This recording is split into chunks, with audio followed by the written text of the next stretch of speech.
The following podcast is recommended for mature audiences only. The following podcast is recommended for adults only. Maturity is not a requirement.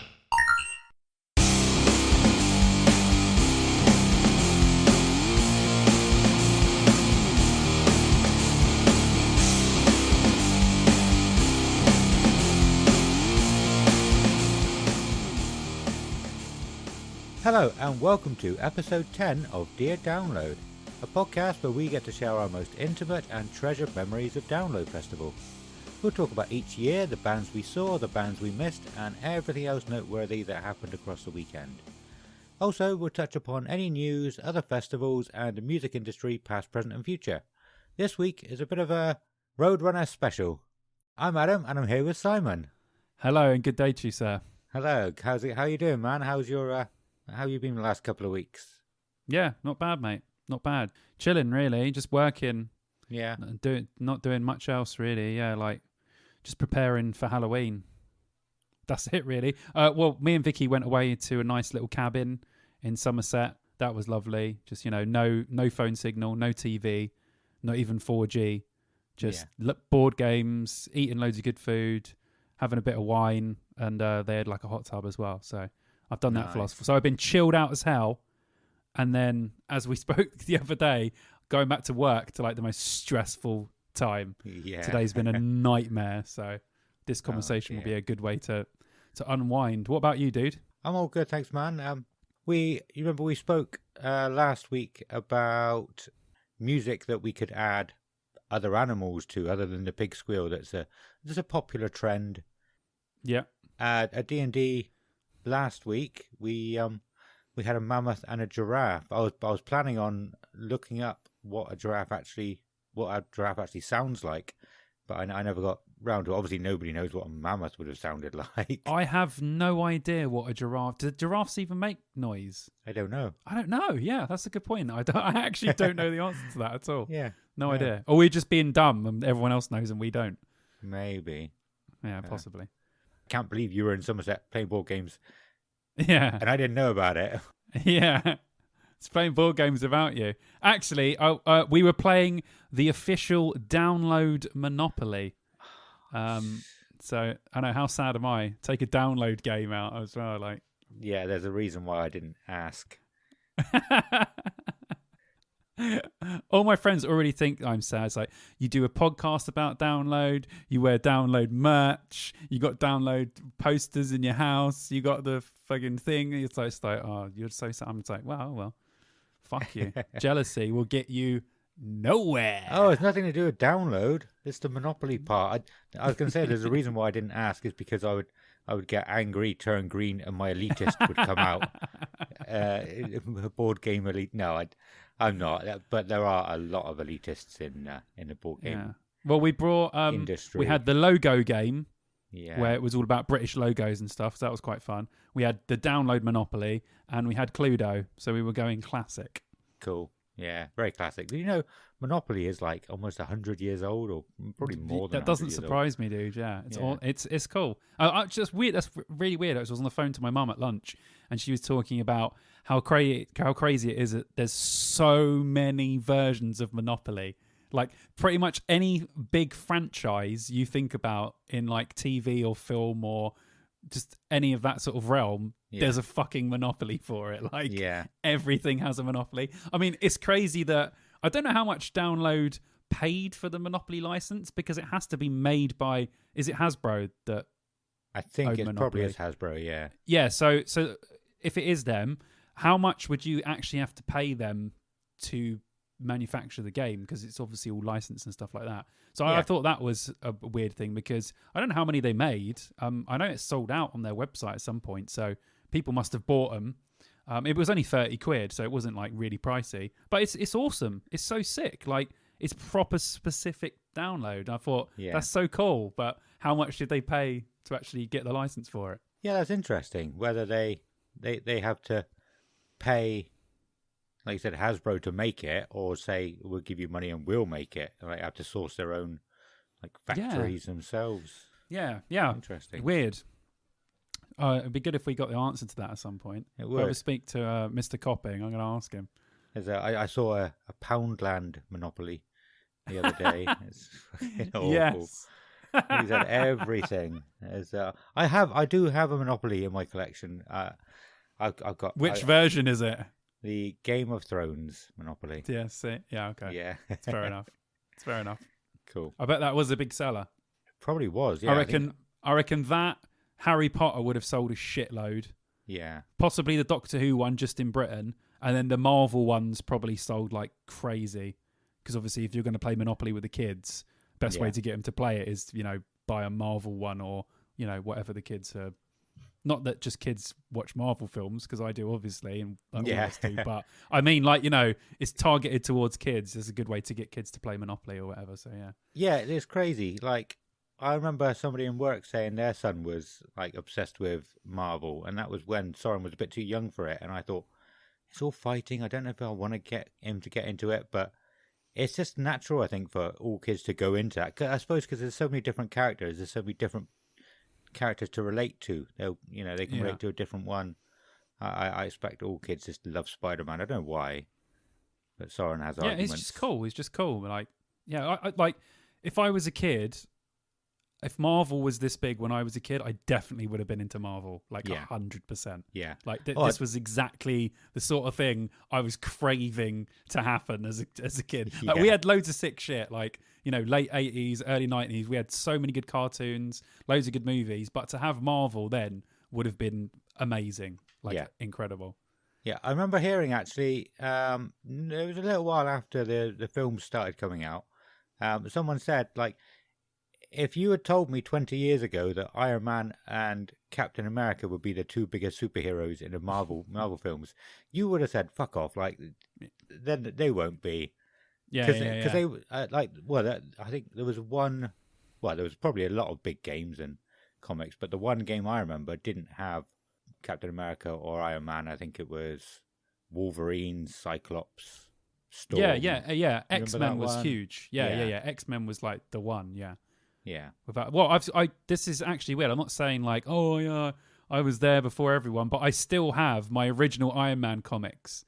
Yeah. Upstairs in the loft, and this was from like 96, 97, 98, 99, that kind of time. Yeah. And I was like sick. If that's what I mean. If you would have told me like Iron Man, they're gonna make like 3 Iron Man movies, and he's gonna be in all these Avengers, I would have been going crazy, like crazy. I mean, I went crazy for him now, to be honest. I became a big kid again. But yeah. If someone would have told us that a long time ago, we would have been like, no way. Bollocks. Yeah. Bollocks. But yeah, it actually has happened. Crazy. Awesome. We want to watch all the films again from the start. We don't know if we'll do it in chronological order. I could tell you right now, I made Vicky do that because Vicky hadn't seen any of it. And it was just before Endgame or Avengers. I can't remember which one, the last two. And I literally made Vicky watch every single Marvel film. Yeah. To get up to speed because I really wanted her to come to the cinema with me to watch it. And she loved it. And we watched them all in pretty much chronological order. Yeah. And it was sick. It took ages, but it was well worth it. Yeah. So good. Awesome. I think it won't be long until Soren... he probably won't be old enough to watch a lot of them. He's 4 soon. Dude, my mum was letting me watch fucking Total Recall, RoboCop, and all this shit when I was like 8. Yeah. And those films are fucking brutal. True. Yeah. But do you know what? This is the thing, right? My mum always said to me, and I think this is why I appreciate cinema more now. She said to us even then, right? Nothing what you're seeing is real, okay? It's all fake. It's all a movie, okay? It's all pretend. They do all this. And that sort of made me and my brother even more interested in cinema because we were like, how did they do that? That looks great. And even to this day, I always find myself sort of looking a bit further into the movies, how they done it, even when I'm watching the movie. And I think that's because she said that to me at like an early age. So I think as long as you explain to kids that it is just a film, and obviously if you test the waters a little bit with them because every kid's different, I think you can show them movies with your guidance that they shouldn't necessarily see if you feel like they're ready for it, like don't show them something fucking horrific like Human Centipede because they're going to freak out. Yeah. But, within reason, I think the Marvel films, there's no blood, there's no real swearing or anything like that. So I think that's acceptable. You just got, it's up to you, really. You're their parent. So as long as you're thing with it, I don't think there's anything wrong with that. Yeah, cool, awesome. Well, what I was going to lead on to with that was it's difficult because Nova is a bit younger, so we're gonna when Soren's old enough to do stuff, we'll probably think, oh, should we wait a couple more years so Nova can be involved as well? So we're gonna have to wait that little bit extra, but we probably will do a lot of cool stuff like watching the Marvel film because you can watch films more than once. But there's be a lot of things like that will be like, we should probably wait, and Soren have to wait. But talking about the chronological order, I haven't even spoken about my last 2 weeks yet, but this is cool. This is something I thought about a while ago. When I was listening to Iron Maiden before Senjutsu came out, I listened to all of the albums front to back, start to finish, and then I thought to myself, how else could I listen to these? And I did wonder if you could order all of the songs in thematic chronological order. And I thought that would be cool because I think the first one is a Quest for Fire, I think it's called, is all about like finding fire for the first time. So that might be one of the first ones. And just go from there. I thought that would be awesome to do.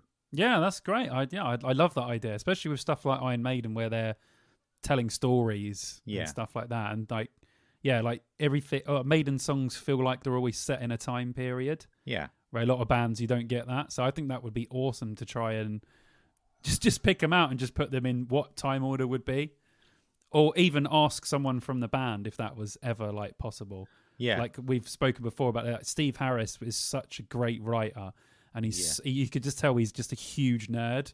And if you spoke to him about something like that, he'd probably get well into it and start going, oh, yeah, that's great. We could start with this, and then we could go into this, and this would go through it. And I reckon that would be fucking wicked. And like you said, you could do it with loads of stuff. Maiden's perfect for it, but I'm sure there's other bands' catalogues you could go through and go, this stuff feels like it has a time, or it's set in a time period, and then go through it. That would be wicked.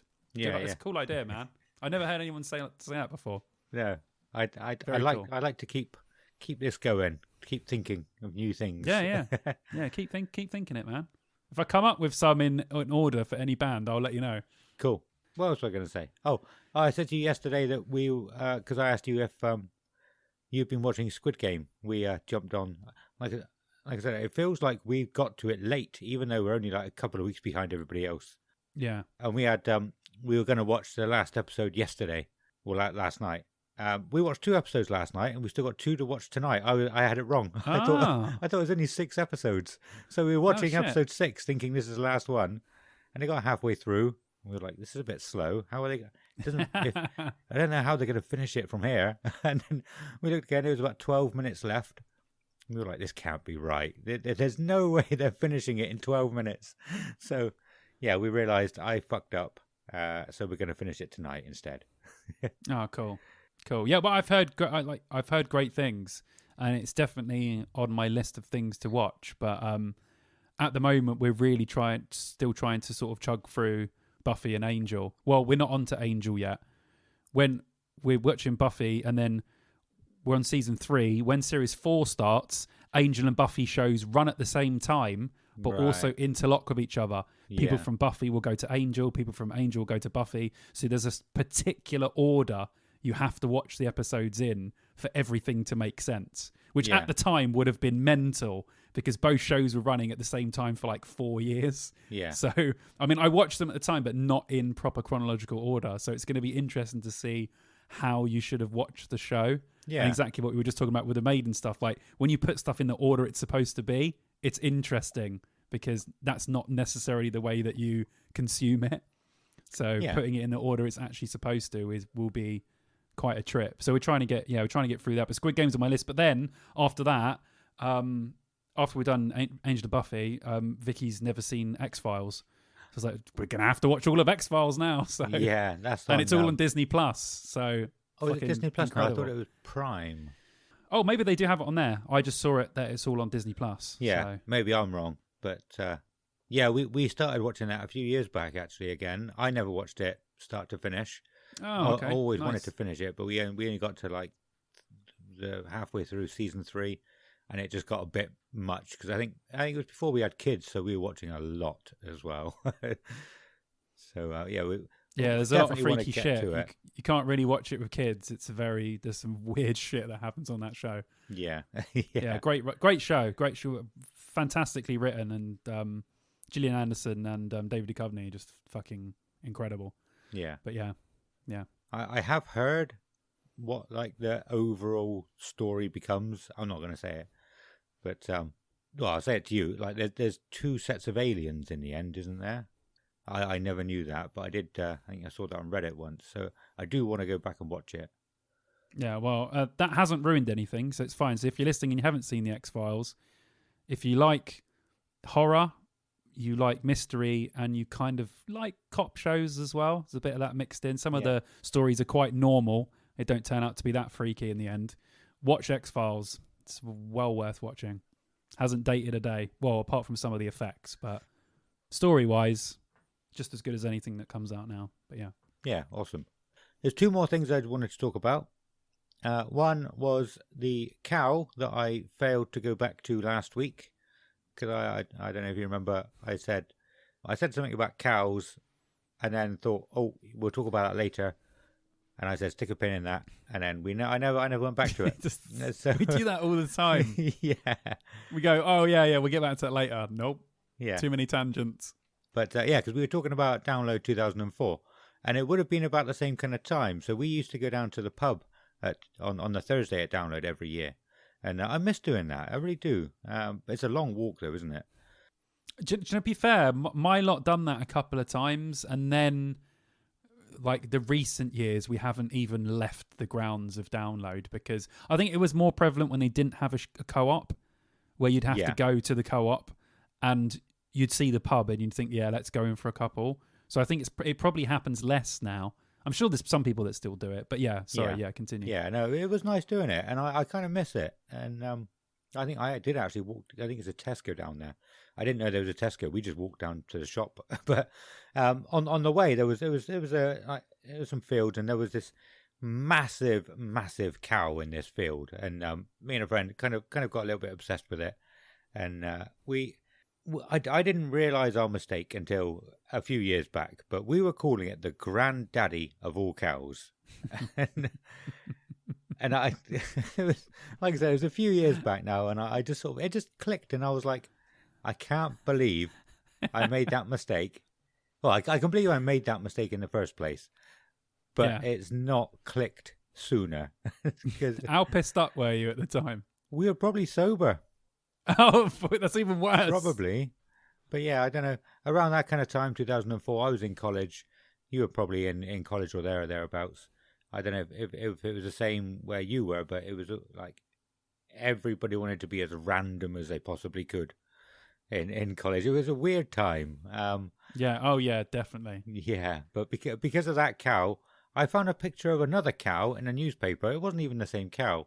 But I was like, I'm going to cut that out and put that in my wallet. I just kept it in my wallet for ages. Amazing. That's so good. Yeah, you're right.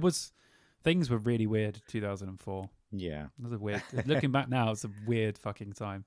Yeah. Those early noughties to sort of mid noughties were very strange. But fun. Very, very strange. I enjoyed them. Great. Yeah. Great, but weird at the same time, yeah. The only other thing I wanted to talk about was I think I've solved the mystery of what happened to my T-shirts, all of my old band T-shirts. I thought I threw away. I'm pretty sure I did now.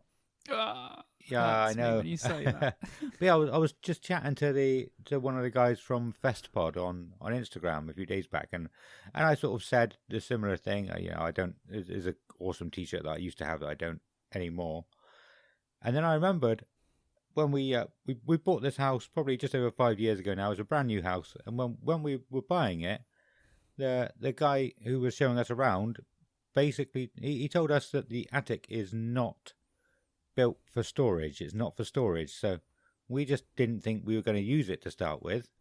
So we were just getting rid of a load of stuff that was just in the way, and now I've boarded some of the attic up now. Fucking putting stuff up It's weird that they would say that to you. Yeah, Why would they say that to you? It doesn't make any sense. No.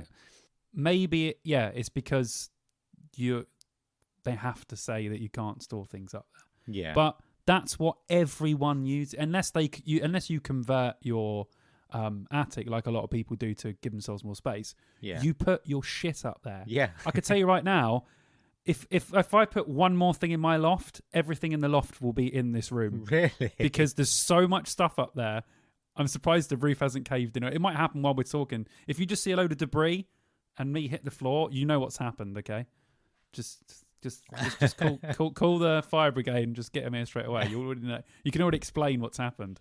But yeah, that's so weird that they said that to you, that you don't want to store your shit up there. Yeah. Because how much stuff did you guys have when you moved? You must have had a load of shit, right? Yeah, a lot of stuff. And Yeah. I mean, we got a big house. We got a 3-story house, but there's no storage space anywhere. We got like one little cupboard in our bedroom, and that's it. So we had to put stuff in the attic, you know. Yeah, that sucks, man. How many t-shirts do you think you got rid of total? I reckon 20 to 25. Dude. So I used to only ever wear Iron Maiden t-shirts back when, between sort of the age of, I would say, 15 to maybe even 25, 15 to 25, maybe a bit less, 22, 23. I had 15 to 20 Iron Maiden t-shirts, and I would wear a different one every single day. Crazy. Yeah. Dude, oh man, some of those original fucking shirts. Yeah. Gone. Yeah. Fuck. Dude, that makes me so sad, man. It's especially the t-shirt we've talked about before, the what was it? I got fucked at download. Yeah, that's the one I was talking to Festpod about. Yeah. Yeah, and I can't find any proof of its existence. I said to you before, I've never, and you know, I buy download merch. I've got stuff from 2005. There are like loads of old shit. I've never seen that I got fucked at download t-shirt ever. Not once. Not on eBay. Not on Depop. Not on Vinted. Not on nowhere. Never seen it before. Yeah. So that t-shirt was rare as fuck. And I can't even imagine what other ones you had. Like, crazy, dude. Yeah, I've got a friend who I think I've said on the show before. We both wore the same T-shirt to my granddad's like 80th or something, or 70th, and so yeah, it's Jacob. Jacob, if you're listening, remember to go and look for it, because he said he might not have thrown his away. He might still have it somewhere. Oh my god! So yeah, people Jacob, pay good money for that. Go and look for it. You might be rich. You're gonna be rich, Jacob. Get the T-shirt. You're gonna be rich. Cool. Yeah, that was everything. So, anything else you want to touch upon, or go into the news? Nothing to add. Cool. Well, I mean, the biggest news, we've got to talk about Vicky Hungerford, I guess, don't we? With what's happened with her over the last few days. Okay, what happened?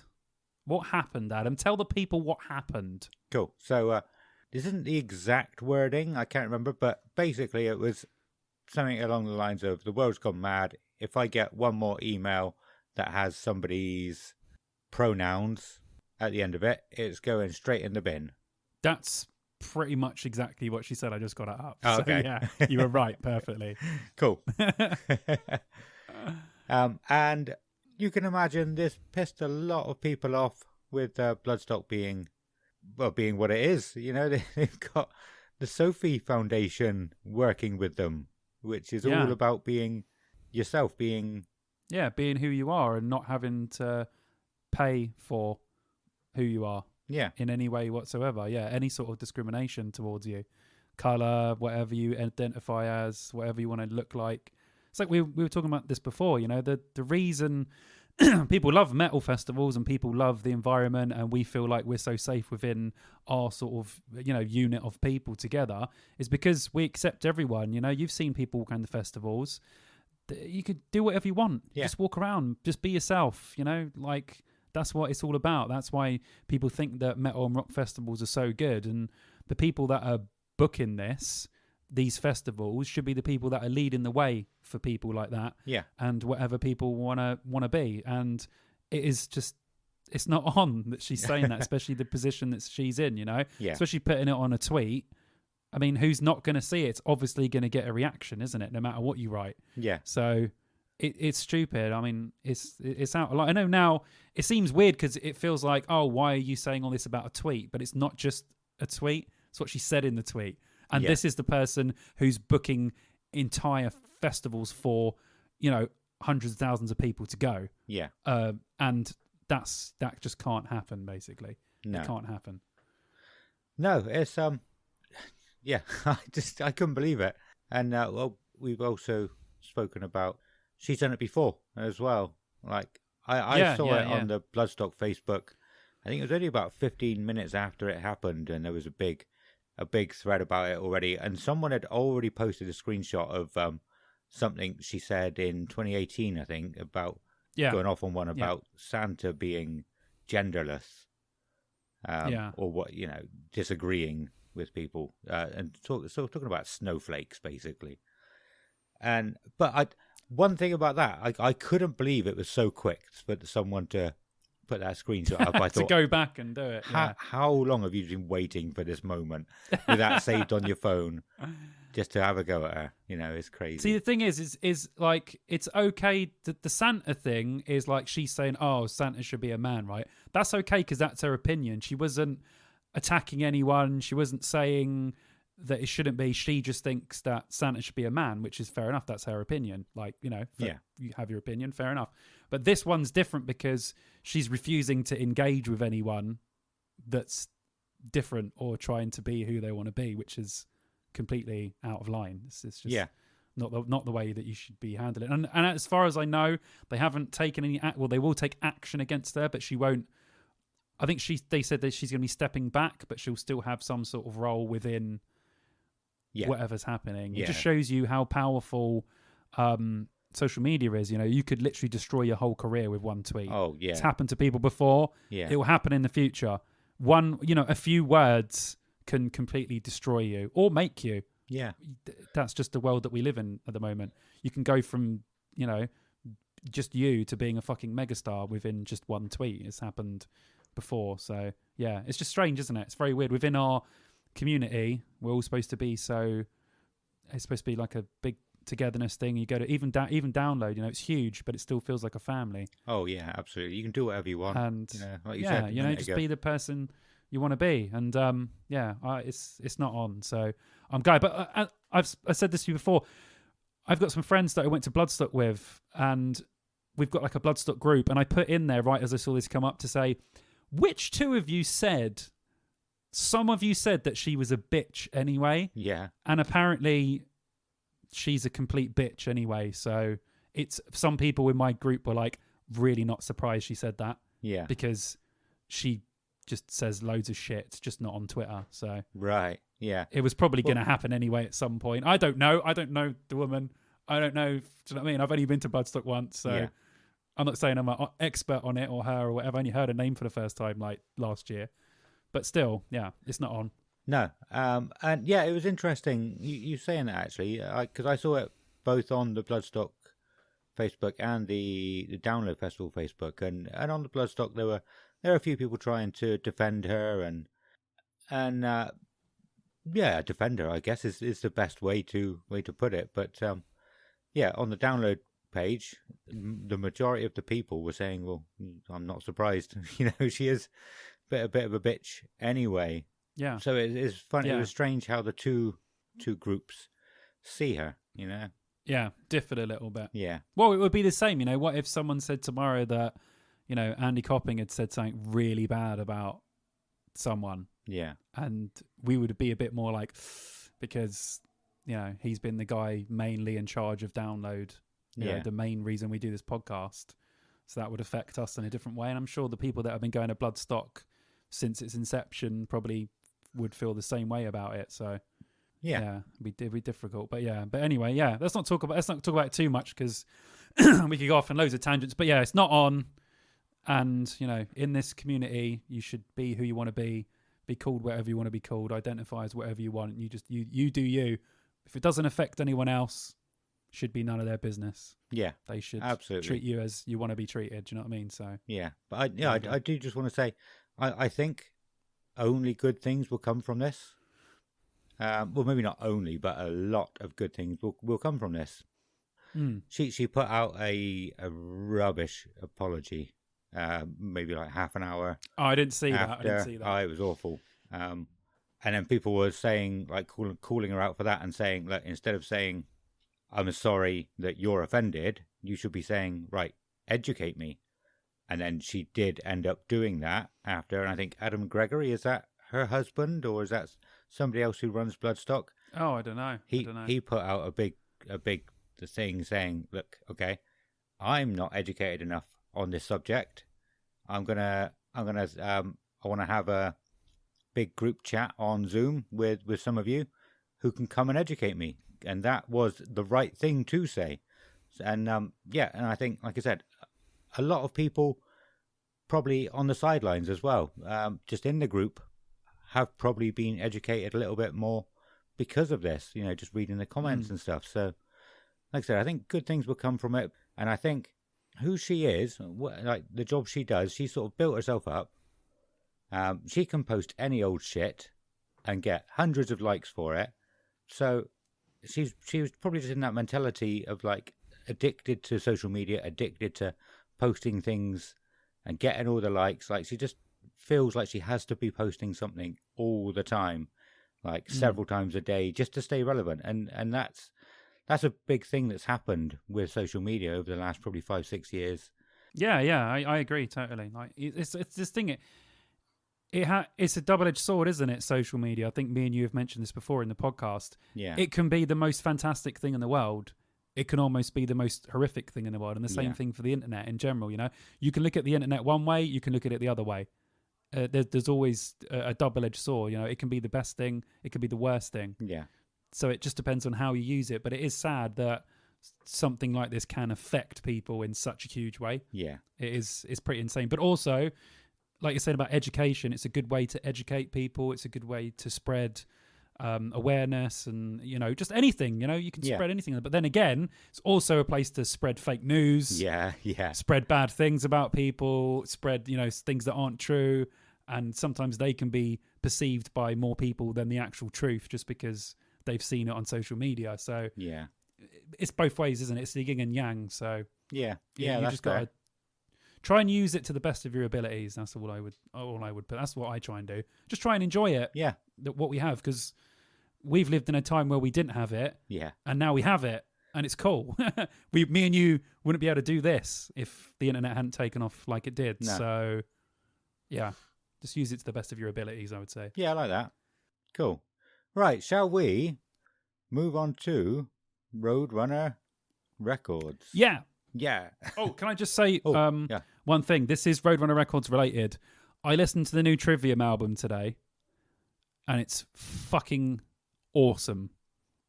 Really, really good. It's an absolute beast of an album. Yeah. Definitely listening to it again tomorrow. Yeah. Really good. Thoroughly enjoyed it. I listened to a few songs of it the other day. I listened to a Trivium album today, actually, not the new one. Ooh. Oh, I listened to 2 Trivium albums. Ooh. So I put the album with In Flames on. In Flames? In Waves. I put the album In with Flames? That's just called In Waves. Trivium and In Flames done an album? Sign me up. Oh, that'd be Where is awesome. that? The album's just called In Waves, isn't it? Yeah. I put In Waves on, and I was listening to it, and I was like, this is all right. And the only song I knew from it was In Waves.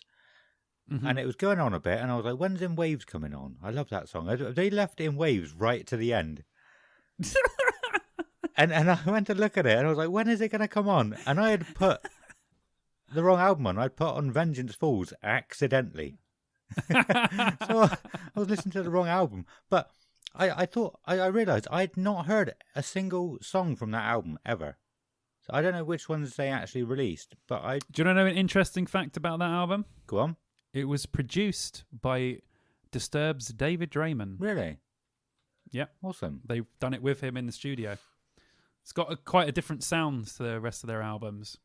It's good. Good album, though. Yeah, it's great. It's got Strife on it, which is easily one of their best songs. Yeah. I enjoyed it. It seemed like a lot of the songs sounded a bit samey to each other. I thought, and I thought there wasn't any songs that really stood out to me. I only listened to it the once through. They're all really good. I wouldn't say really good, quite good songs, but none stood out. None were really bad. It's as if they worked out a formula of how to do a good song, but none of them stood out more than any others. If you look on Trivium lists, that album is for fans not bad, but it's one of the ones down the bottom. People liked it, but they didn't think it was great. Yeah. So they probably have pretty much the same feeling. But there is some good singles on it. Listen to the song Strife again. It's really good. Yeah. I'll see if I really listen cool track to it today. And I will check out some more Trivium stuff because they've In Waves was old now, isn't it? It's really old. 2011. Like 4 or 5 albums since then. Yeah, I had no idea they'd had that many. I was like, probably had like one since In Waves, maybe something. I'm awful. I would say out of the new Trivium, apart from the new one, check out The Sin and the Sentence, that album. That's probably my favourite from the new wave of Trivium. Yeah. So you got two. That's really good. Do you know one thing I noticed today as well, actually, is, again, Roadrunner related.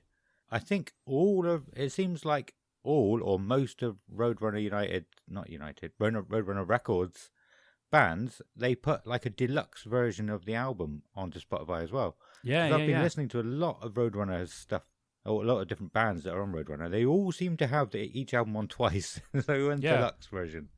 Yeah, it's cool. They always add stuff. They always put like demo versions or extra live versions or whatever. They're good at that kind of stuff. They really are. Because I wanted to talk about as well. They've got really good. Sorry, we're on the subject of Roadrunner Records now, but we will go into it properly in a second. We're just scratching the surface. Yeah. They always had really good best ofs. Okay. Like their best of compilations for Roadrunner were always really good. I think I had the Typo Negative one, the Life of Agony one, and possibly the Fear Factory one, and they were all really fucking good. I know they're best of, so they're bound to normally be good, but the songs that they picked, and especially towards the end, they never really picked necessarily the big hits. They just picked some of the good songs from the albums. They were, really good. Their compilation CDs were always wicked. Yeah, awesome. It's a bit of a shame if you don't know they've added stuff to an album, though. Yeah, that's true. Like I had that with Saliva. You obviously know how much of a huge fan I am of Saliva. One of their albums, they re-released it with an extra track on the end. I never looked it up. I didn't need to. I had the album. And then I think I heard it on Spotify. I was just listening to the album and I was like, what's this song? I've never heard this song before. Why do I... There's a Saliva song that I don't know. I couldn't believe it. But yeah, so like I said, I just never looked it up because I never had to. And they bastards added an extra song. Do you know the first time that happened to me? I normally only put on my Spotify the original versions of the albums. Yeah. But I put on Bring Me the Horizon, Sempiternal, but I didn't realise that there was like a deluxe version or special edition version. So I was in the shower and the last song came on and I thought, oh yeah, I like this song. So I started showering and then the album finished and I thought, oh fuck, I'm going to have to change it. And then another song came on and I was like, what the fuck is this? And then I got out of the shower and I was like, it's a fucking deluxe version. There's like 3 extra songs. Yeah. And I was like, oh, wicked. They weren't that great, but like, it's just, it was a weird experience. I was like, that's not supposed to happen. That's breaking the norm. It was a similar thing happened actually last week sometime listening to Korn. You said that I should listen to Serenity of Suffering. Is that what you said it was? Yeah. I think I put on the album before that, maybe Paradigm Shift. Oh, such a good album. And again, it was a deluxe one with live songs on it. And so it got to the end. I heard a couple of their older ones live, and I was going to check out, what the fuck did I just say it was? Serenity of Suffering. I was going to put on Serenity of Suffering after. I think I put it on for like a couple of songs, but I was craving listening to old Korn after hearing the live ones on the previous album. So I was like, nah, I'm not going to listen to this today. I'm going to go back to listen to like Issues, or I think it was Issues, Untouchables a little bit as well. Nice. Well played, sir. Yeah. Remember a bit of old Korn. Well, that's a nice segue into our conversation because Korn will be coming up a little bit later. I'm going to take over for this episode, people, if you don't mind. But before we get into Roadrunner Records, I'm going to lead the way. But first of all, Mr. Ronnie, sir, will you take us in? Sing for me, Daniel!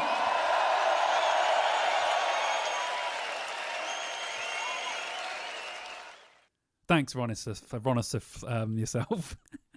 Ronopoulos. Thank you, Ronopoulos.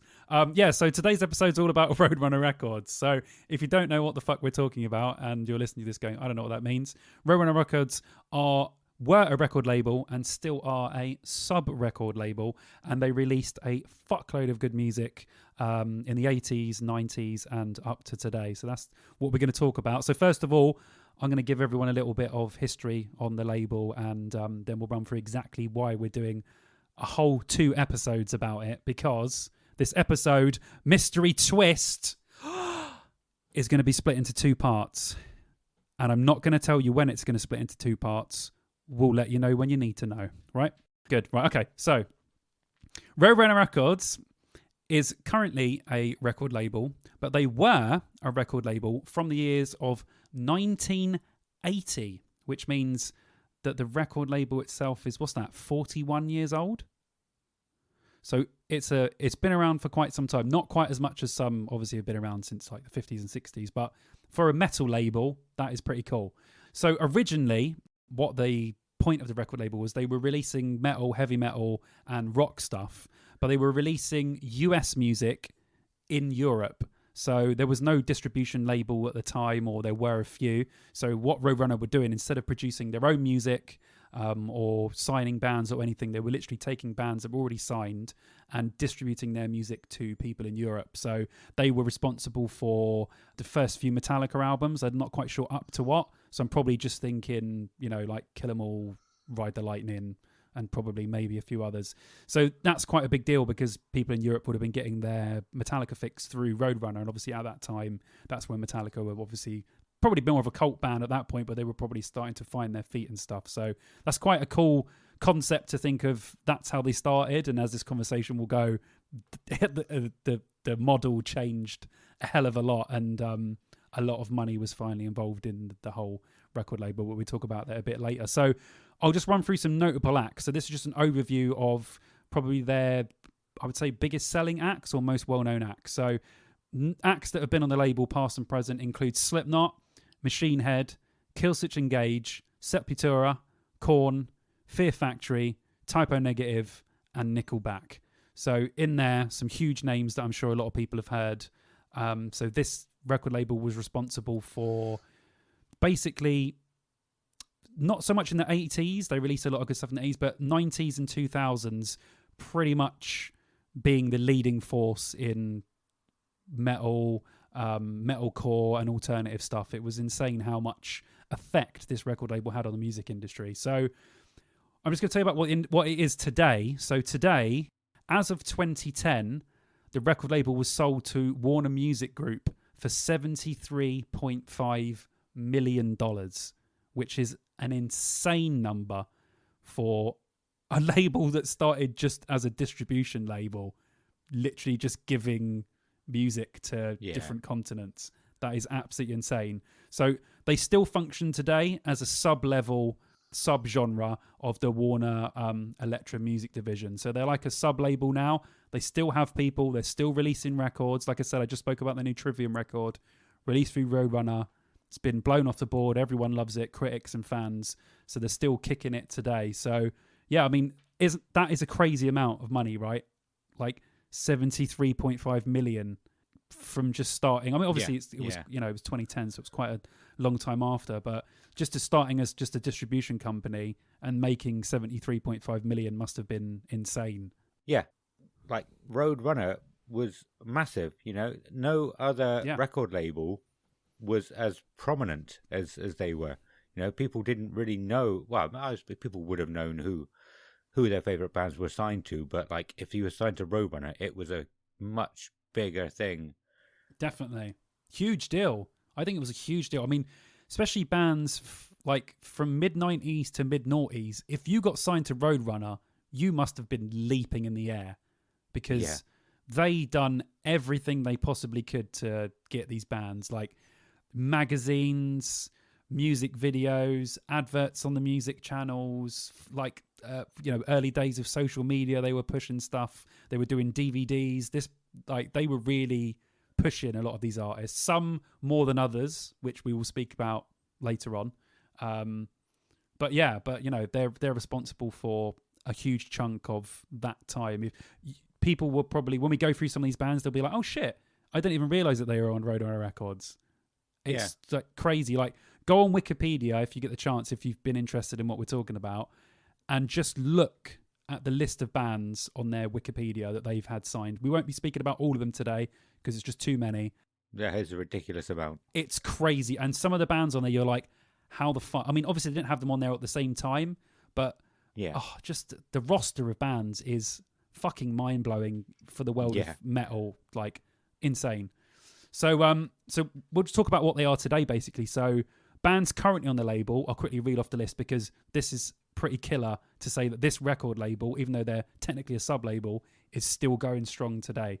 So currently signed to Roadrunner, we got Angel Dust, Code Orange, Coheed and Cambria, Corey Taylor, Creeper, Dinosaur Pileup, Fever 333, Gojira, Higher Power, In This Moment, Joyous Wolf, Korn, Motionless in White, Slipknot, Stone Sour, Slash, Theory of Dead Man, Trivium, and Turnstile.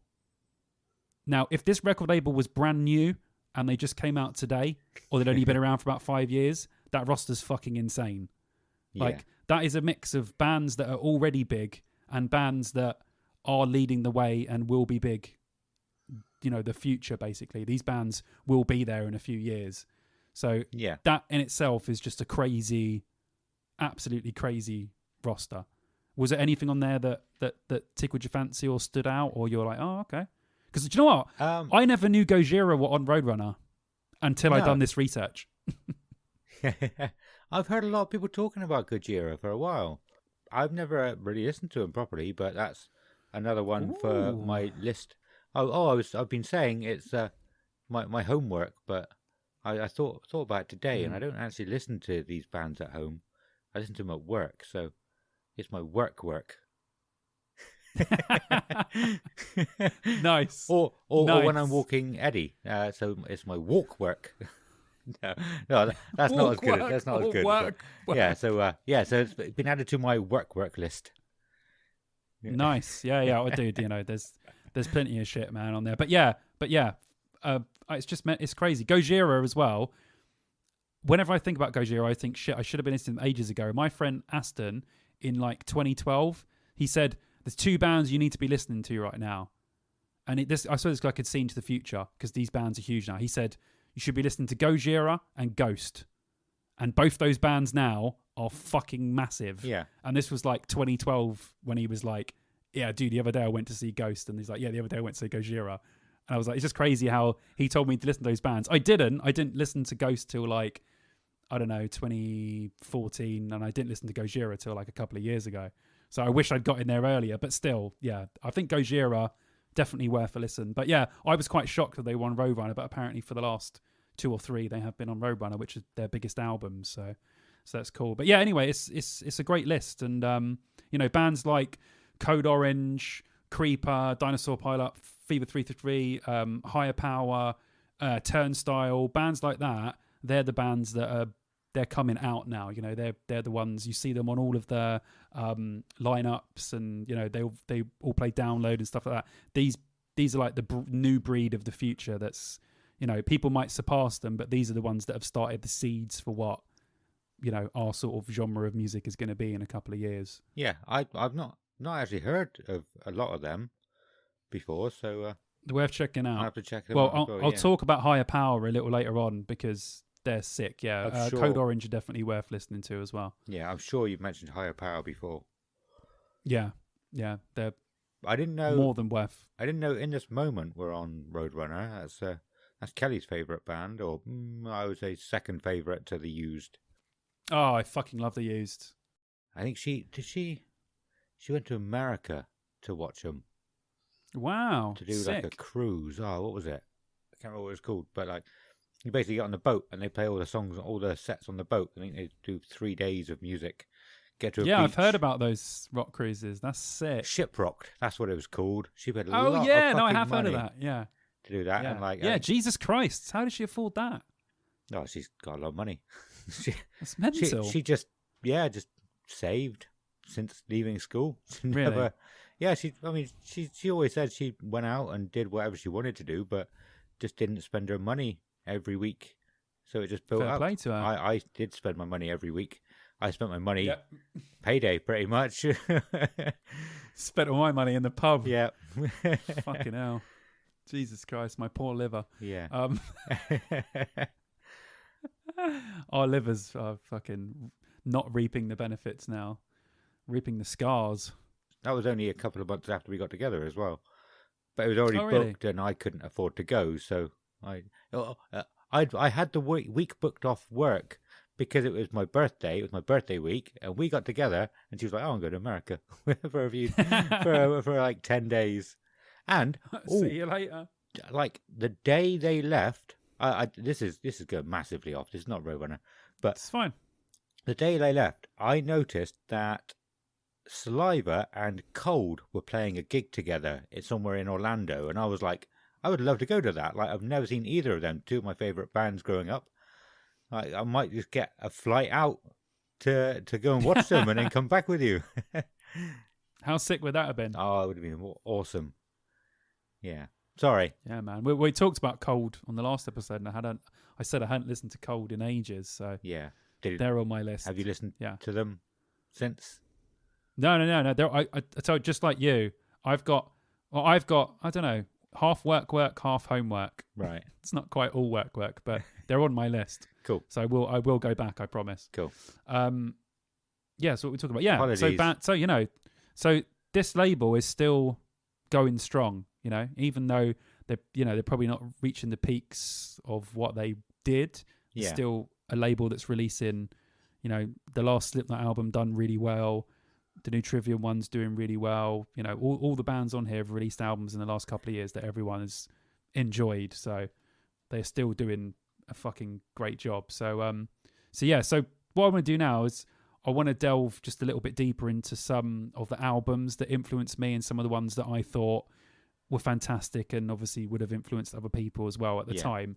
But before I say that, with physical media, you'll know this, and the people that don't want to say older people because that makes us sound old. We're only like mid-30s, but people of a certain age will remember a special feeling that you got when you went to go and buy a new band CD. And we've talked about this loads on the podcast. Yeah. Because it's just something that always crops up when it comes to buying music. Whenever I would buy something, I would see, or I'd go in and I'd be like, oh, what should I pick? And I'd have a look at all the CDs, and I'd always look on the back. And if it had the Roadrunner Records logo on it, it's almost like a seal of approval. Like, Yeah. probably 99% chance I'm going to like what they've done here because they don't put out shit. Yeah. Like, there's no shit on Roadrunner. Like, it's all decent. So that would happen to me a lot. And it was just cool to see that on there and be like, yeah, I'll buy that.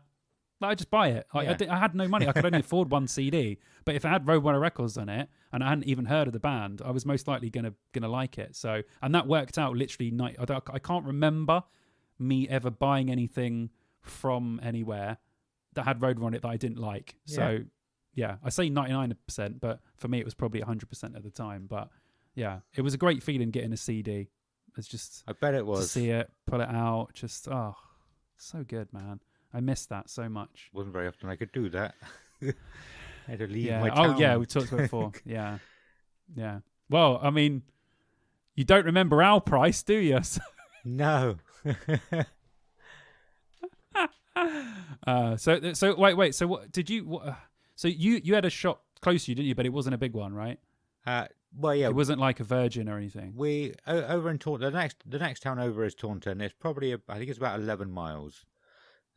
This was before either any of me or my friends could drive. We could have got trains or buses over. I don't know why we didn't very often. I think we started getting a bus, but that was just to go to the pub, and then we get my dad to come and pick us up. So we don't want to get the train home. Come and pick us up. But yeah, we never did it to go and get music. And exactly like you said a minute ago, all my money went on the pub when I was younger. I didn't think about going over to Taunton to get music. No, that's fair enough. Yeah, well, I'm from London, so we were treated. We had fucking everything. Do you know what I mean? We had Our Price, we had MVC, we had Virgin, we had fucking just a plethora of stuff. So I was definitely lucky. Like being able to go to Virgin Megastore on Tottenham Court Road, on Oxford Street rather, and it's just like a fucking mecca back then. It was just wall-to-wall CDs, posters, vinyls, fucking, it was the tit. So I do feel blessed, especially then when, Virgin Megastore was proper Virgin Megastore. It was so sick. But anyway, so, but we were blessed getting CDs back then because it was a great feeling. Like we talked about, digital now still good. I'm still excited when something comes out. But I don't quite have the same feeling as having it in my hand. I know loads of people today still buy CDs, which is fucking great. But I can't anymore. I don't have anywhere to keep them. I can't display them. I'm sure you would fucking love my collection of CDs that are in the loft. I probably would. It's like a 20-year-old collection, and I think it was curated incredibly. But one day I'll get it out and display it. But in this house, we don't have space for it. So, yeah. But yeah, anyway, so I'll run through a couple of these out. Go on, sorry. Going off of that, the one thing I have wondered recently is that I'd imagine there probably are bands who just don't bother releasing anything physical anymore. They'll just do it digitally, and it will save them money, I guess. Yeah, I mean, it doesn't cost a lot to get CDs made. In the last band, we made CDs and put them out, but I was still a little bit like, is this really worth it? But then again, at gigs and stuff, especially local gigs, if you're in a local band, it is great to have. We always done merch, so it's great to have CDs and merch. Yeah, I guess. Because then it feels like you have something tangible for people to take away with them. Yeah. But I think merch is the best way to go. If you're going to do one thing, CDs or thing, you could tell people where to go and listen to you online. Yeah. Just do merch, because merch is always cool. To see someone wearing your band's T-shirt is a fucking wicked feeling. Yeah, I bet. Right, so if you're in a small band, I always recommend doing merch over CDs. If you can do both, sweet. I mean, some bands, they do loads of shit. They do stickers, CDs, T-shirts, fucking like, you go to some bands like Merch Booths and you're like, how the fuck did you guys afford all this shit? You're like, there's like 20 people here. We don't play to anyone. How the fuck did you afford all this? I guess some people just have more money. Yeah. So. But yeah, I've just been curious. I thought there must be some bands that do it, but it's not something I've heard stories about personally. So I wondered if you might have known. Yeah. Some bands still do. We done it, so yeah, awesome. I haven't seen. I don't know. I don't know what we're doing in the future. I have no idea. I'm looking forward to hearing your band. Actually, after you said you gave the guys Raunchy to listen to. Yeah, it was Shane, the other singer. Yeah, he said it was sick. Was that just to listen to, or to say this is what we want to be like? No, it was to be like, just listen to, because the vocals are really fucking great. Yeah. And he's the screamer in the band, so it was like obviously that form of raunchy, and we were like, oh, it sounds really good. I was like, dude, they're fucking sick. But I actually thought of you today because one of the guys in the band sent me. So if you listen to this, we're not up and running yet. We're still sort of getting our foot in and that, and we're split across Cheltenham and London. So we're doing stuff over the internet. So it's taken a bit longer than what we would normally do. But I got sent one of the new tracks today by Harry, who's in the band, and it just sounds like Sixth. And I thought Adam's gonna fucking love this, because I just messaged him back. I said, dude, this just sounds like Sixth. I said, this is great for me. I'm up for that. And then Shane was like, yeah, dude, this is sick. We got to get some vocals on this track. I was like, because there's two singers. Yeah. So I was just like, we could just do a Sixth over this, just rip off Sixth entirely over this track. And I have, even all the rest of the songs, I've been like, yeah, but we could make the vocals more complicated, back and forth. But we're not just going to do the standard, this is where you scream, this is where I sing, boring stuff. We're trying to mix it up a bit. And I always use Sixth as an example because with two vocalists, their vocals are so interesting. So, but I thought I was like, he's going to love this track. I'll try and send you. It's just, there's no vocals on it. But, yeah. Oh, awesome. Harry doesn't know that. I was That's a going to secret. check with the other guys No, before fuck you. them. Fuck them. Fuck them. Yeah. Mate, even when we release it, no one will listen to it anyway, so you might as well listen to it. All right, cool. So, Cool, sorry. So that's all right. No, it's good. I love it. I love the tangents. I love doing this podcast. I wanted to take it off somewhere else as well, but no, that's. No, go on. I was just going to talk about crowdfunding because we were talking about how how you actually were you saying about having the money to get the merch and everything like that. Yeah. Coming from, I've spoken about board games a lot this episode, but like having a bit of a board game background. I mean, board games are probably the biggest industry that uses Kickstarter as a whole. So I know quite a lot about Kickstarter. I've used it quite a bit, and I've been curious about if any bands have tried going down the Kickstarter route instead of going sort of towards the record label instead. Yeah, do you know what? Just take a step back a second. I was totally blown away when you said that to me first, because I've only known Kickstarter for bands and projects and stuff that people are doing. Yeah. I never even thought about board games. And then when you said to me, oh yeah, like it's mainly board I was like, that's crazy. Like I never would have thought that. Yeah. But it's just, that's crazy that it was just board games. But well, it kind of makes sense because there is a niche market. So going on Kickstarter, they know exactly how many they need to make. Yeah, that's true. So they don't want to make like, say, 100,000 units and only sell 30,000 and be stuck with because they're big as well. It's hard to store. Yeah. them. Oh yeah. So they know exactly how many to make, and it's so good. Yeah, but some people have taken it too far. I think Kickstarter is a fucking fantastic idea. I've done it in bands before. I know other people that have done it, and the thing is, musicians don't make any money anymore, and this is what I'd say. I said this to you before. If it feels a bit like begging, but if you're giving people something from it and something that they want, I don't see anything wrong with it. Like when we done it in the old band in Second Self, we said, hey, if you give us this money, we're going to record an EP. We're going to make hard copies. We'll send you that. And I think we sent some people paid extra and they got a T-shirt as well. And there was a note. We done individual notes that we'd all written in each CD. Yeah. Just saying loads of shit. I can't even remember. They were fucking hilarious. So everyone that got a CD got a different note from each person.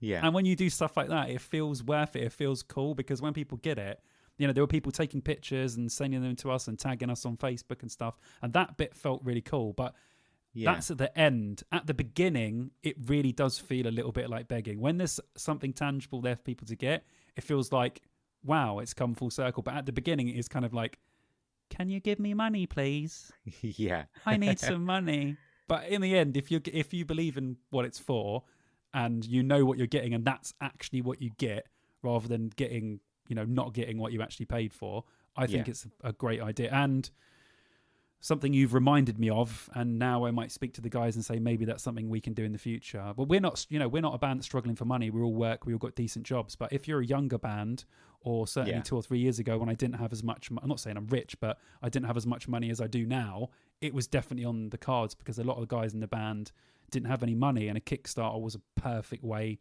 for us to do what we wanted. So, yeah. And see, I have no idea how much recording studios cost. Do you know a rough price? Say one song. How much would it roughly cost to go and record one song and have it all done without the master? Because that costs lots of money by the sounds of it. Yeah, it depends. So we were being ultimate nerds and talking about mastering before we started the podcast. Was that before? Oh, okay, that's a joke that people won't get then. Oh, damn it. No, we were talking about mastering and mixing and all sorts of shit before. But yeah, it depends where you go. It depends what you want.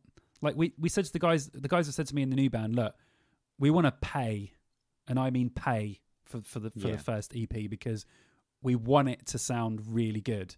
Now you can get a good quality sounding recording for not a lot of money. You've just got to go to the right person. It's all about who they are, what equipment they have. Some great people out there really don't charge that much money. Some people overcharge for stuff that's not as much of a high quality.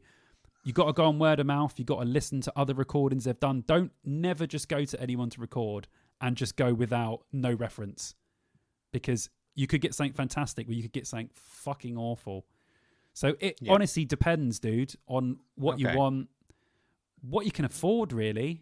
You know, we afford what you can. And these Kickstarters, that's like what we're talking about. If you don't have the money and you want to go a little bit up, you can say to people, look, give us some money and we'll record something fucking wicked in a decent studio. So it all depends. Yeah, it's all relevant to your situation at the time, I would say.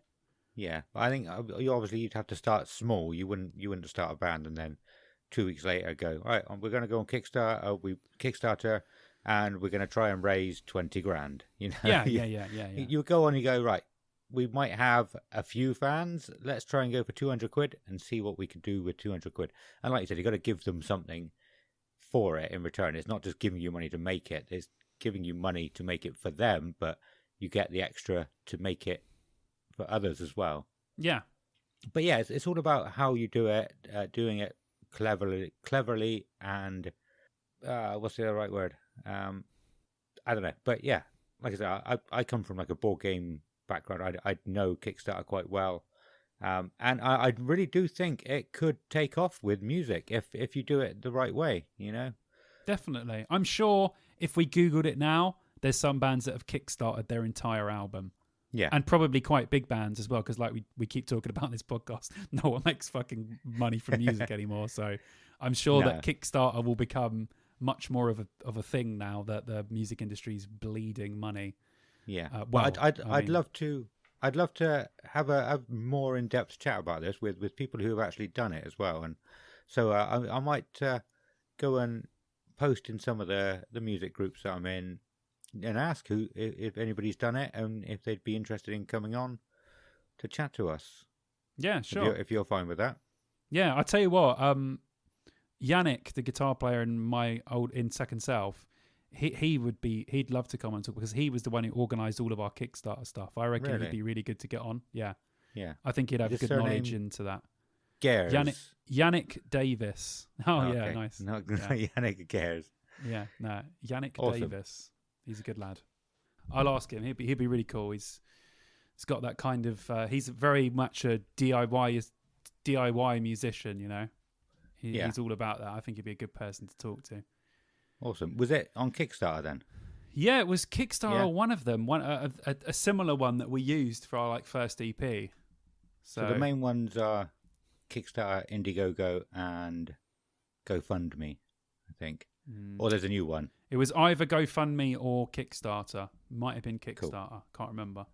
Yeah, there's a new one called Game Found, which is one publisher created it because they didn't want to use Kickstarter anymore. And they want to try and get a lot of board games over to them. It'll be more board game orientated. Yeah.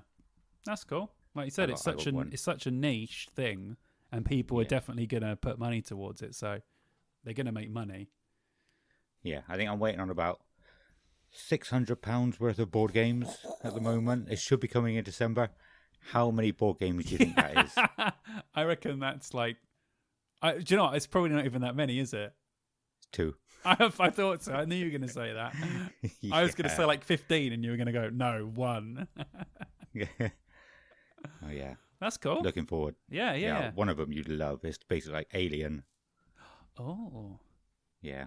Nice. Got another. Oh, I was going to take a picture and send it to you. We've got a Buffy game that Kelly wanted, and it's fucking awesome. Really? Yeah, it's called Legendary Buffy.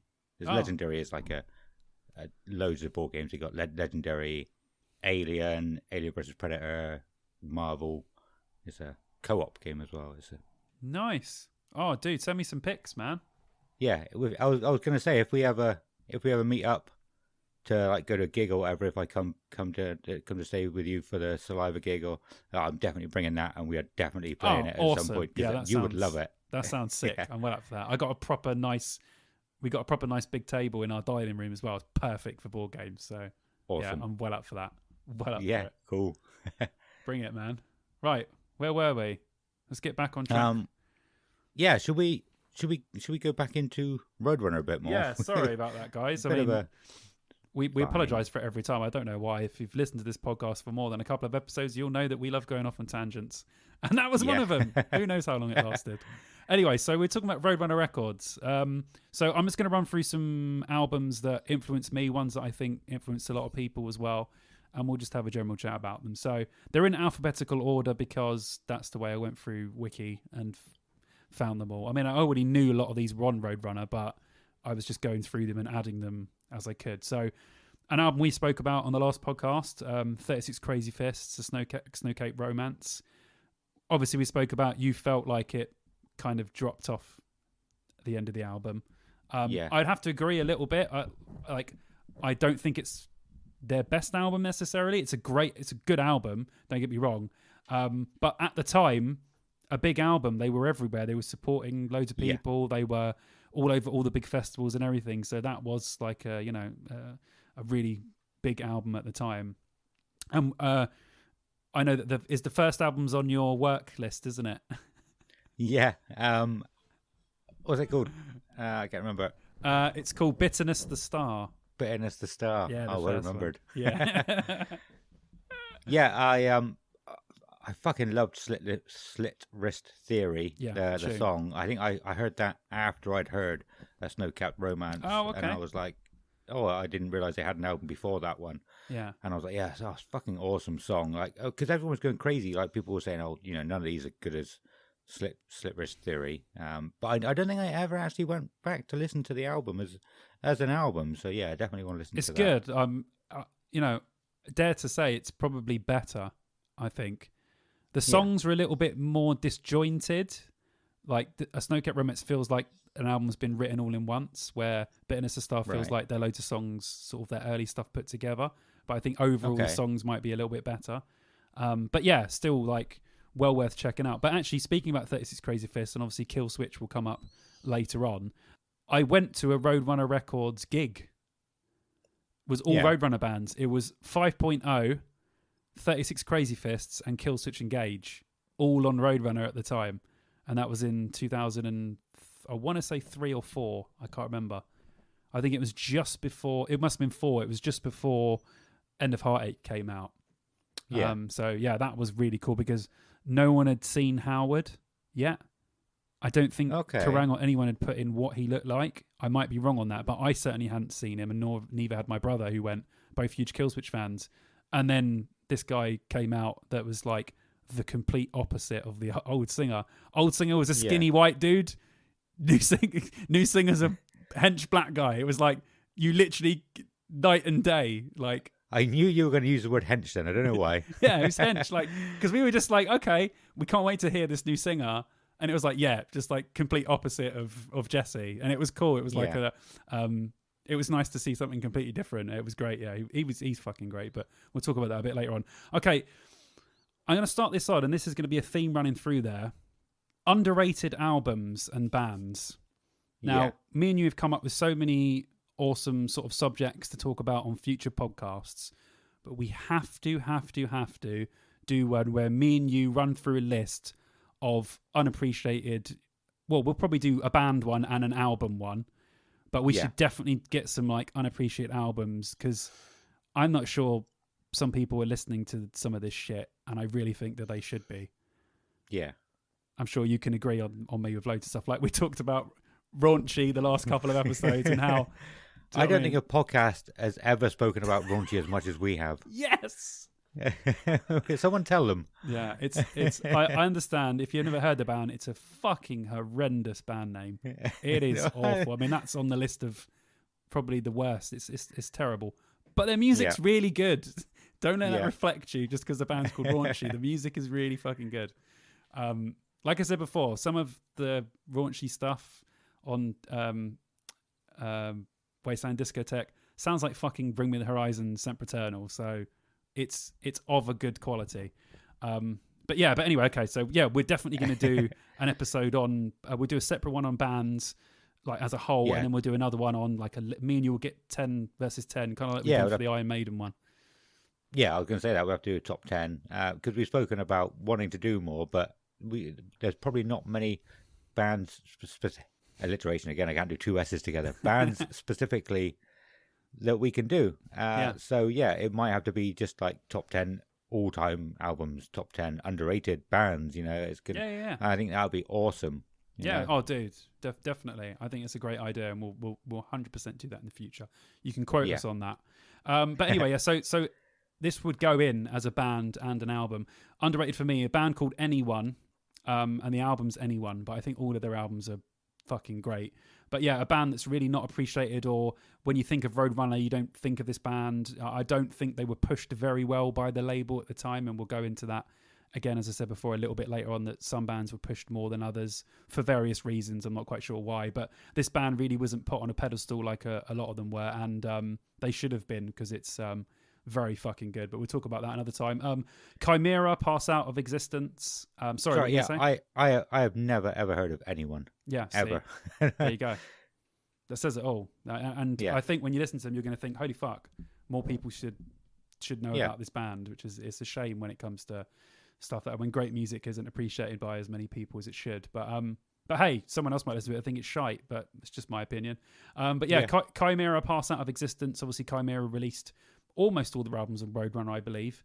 And Pass Out of Existence is the first one. I still think it's one of my personal favourites. But I think everything Chimera put out was, if you're any sort of metal fan and you've never heard Chimera, go and have a listen. Some of it's just fucking insane. A band that I know that you're a fan of, and I am too, Coal Chamber. I put Coal Chamber Dark Days on there. That was the last one they done before the last one, Rivals, but the last one of sort of the original run of albums. I think the album on the whole is probably the strongest one they've done, even though it was the last one they released. It actually wasn't accepted very well at the time. I remember it getting really bad reviews. The reviewers didn't... Okay. But I will say something, right? This is something I've noticed. I'm not sure if we've talked about this before.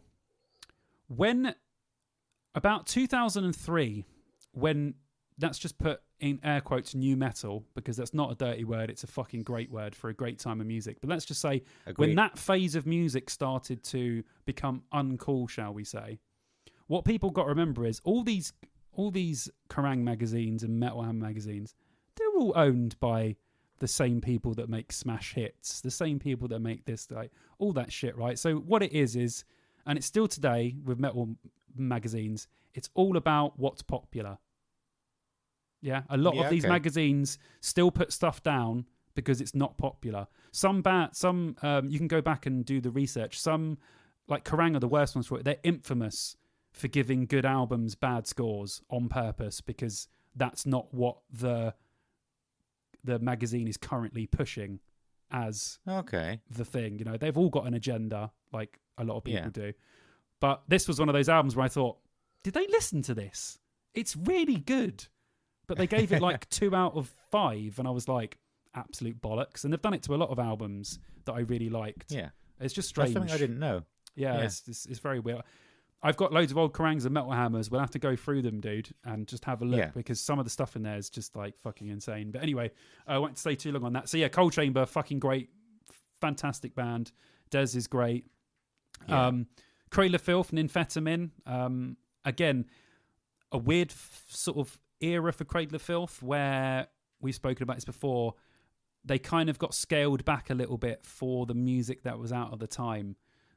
So Damnation in a Day and Amphetamine aren't as heavy as their other albums, but they were sort of more fitting with what was happening at that current time.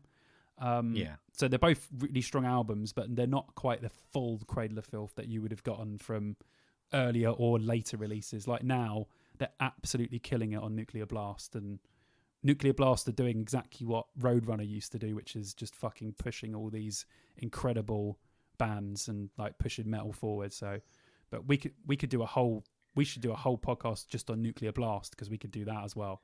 It's fucking, I don't know much about Nuclear Blast. Like, it's another one. You'd be mind blown by some of the bands that have been signed to Nuclear Blast. So in the future, if this one, if this goes well and we enjoy doing this, we'll probably do a Nuclear Blast one as well. But anyway, I'm going off track again. Devil Driver. Devil Driver were a class band. I remember you said to me that you haven't really gone through their catalogue, as it would be. No, but you liked them. I listened. Yeah, I do like them. I think I was only like the first couple of albums that I listened to, and I just stopped, and I don't know why. I don't think I went off of them. Or maybe I only listened to like their hits from the first 3 or 4. I'm not sure, but yeah, I haven't really paid any attention to them the last 10 years, but I listened to a few today. Yeah. Yeah, it was good again. Yeah, I didn't listen to any of the older stuff that I enjoyed before, so I didn't have any of that nostalgia coming back to me, and like Clouds Over California, Grin it's Fucked. so good. Yeah. So yeah, or The Mountain. Yes. Is it The Mountain? Dude, The Mountain's I sick. absolutely love that song. Yeah, fuck yeah. So good. But yeah, so I didn't listen to any of that. I tried to listen to new albums. It was raining today as well, so I think I put the latest album on, but I didn't even notice it was on. I was just trying to get round before the rain. Oh, the new one was Dealing with Demons Part 1. It's fucking wicked. Yeah. I done a video on my YouTube channel which was favorite albums of 2020, and that was in there because it was such a return to form. The one before wasn't received very well by a lot of people. I wasn't too keen on it. It wasn't great, but then that one is like a proper insane return to form. Yeah, I thought it was great. So yeah, next time you get a listen when you have a chance to concentrate, I think go back to it. It's worth listening. But I think all their catalogue is. But let's not talk for too long about Devil Drive. We could go on. Yeah. Another one that would go into my sort of underrated albums, Dry Kill Logic, The Darker Side of Nonsense. Another band that I don't think enough people have heard. A really good mix of old school sort of new metal vibe mixed with metal and just loads of other stuff. They were sort of on the cusp of loads of different genres. Yeah, Darker Side of Nonsense is a fucking great album. Another one as well, so we've got 2 here together. Band called Down the Sun that hardly anyone would know unless you were, kicking it in the scene from like 2001 to 2002, because that's like the time that they were out. But this band, their first album was produced by Clown from Slipknot. So he obviously saw something and then that was really good and said that he would do it. I'm not quite sure what the circumstances, whether they were friends or whatever. But yeah, they supported Slipknot on a couple of tours, I believe. So, they were awesome doing it, but they only made that one album. And it's such a shame because it's really fucking good. It's just self-titled, Down the Sun, Down the Sun. But again, if you get a chance to anyone listen to something decent that no one else has heard, it's on Spotify as well, or Apple or wherever you probably find it. An album that I've spoke about, and I speak about quite a lot, Fear Factory, Dear Manufacturer, a absolutely massive, influential album, mid-90s, influenced a shit ton of metal and industrial, and tons of bands were influenced by Fear Factory. But Dear Manufacturer stands out as, even now, it's just the production, the vocals, the guitars, it's just insane. It could have been made today and you wouldn't have known. The musicianship, the drumming it's just fucking nuts. It's just such a good album. But for me, I was always wearing something Fear Factory.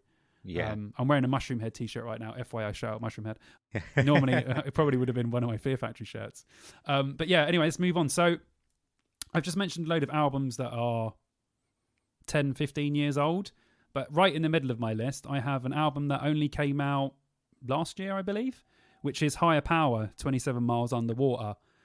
Proof, again, that Roadrunner is still putting out fucking great stuff.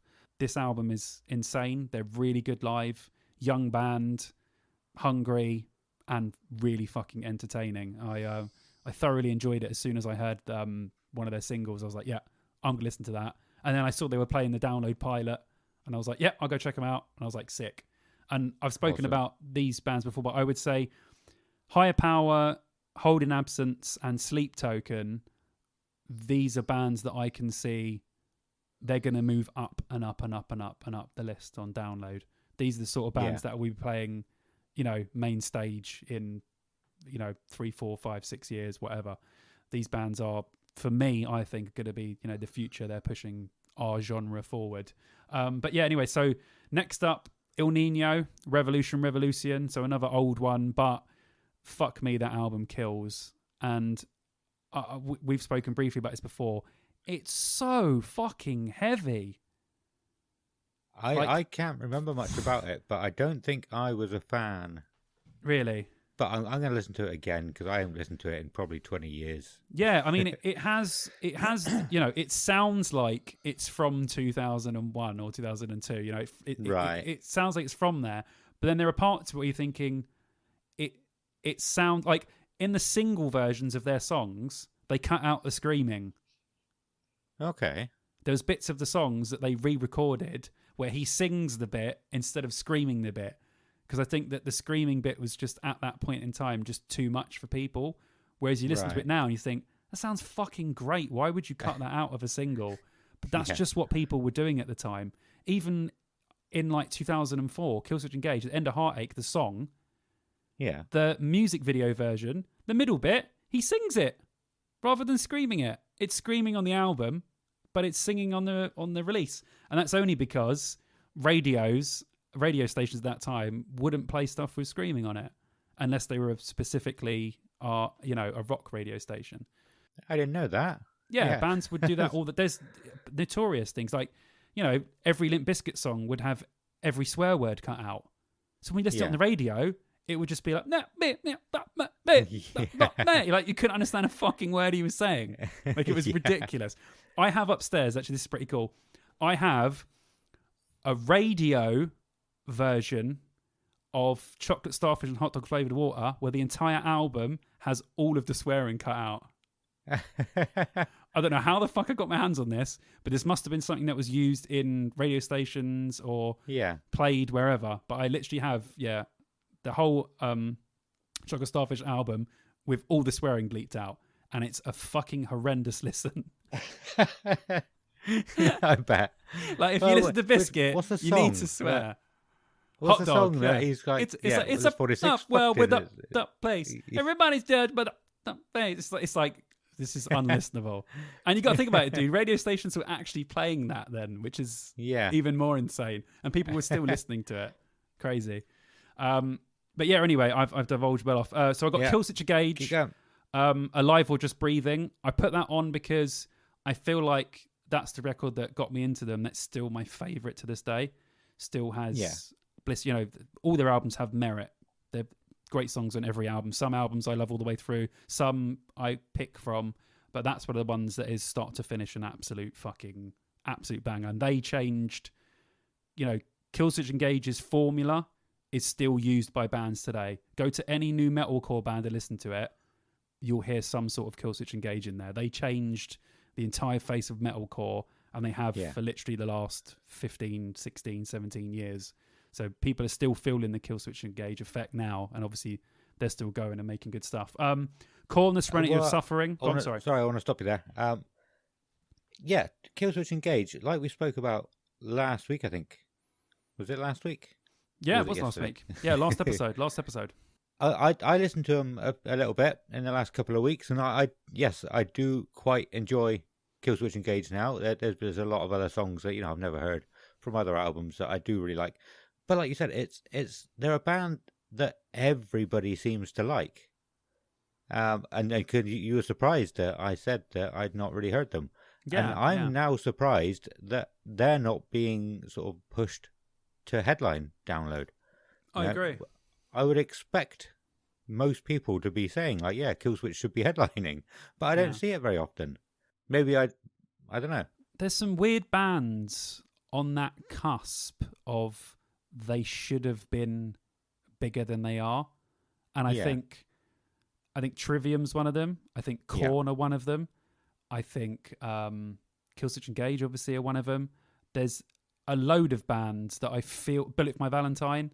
There's tons of bands that I feel like, how are they not headlining festivals by now? I mean, Korn is we're just about to speak about Korn, so this is on track. Korn is the biggest example of that.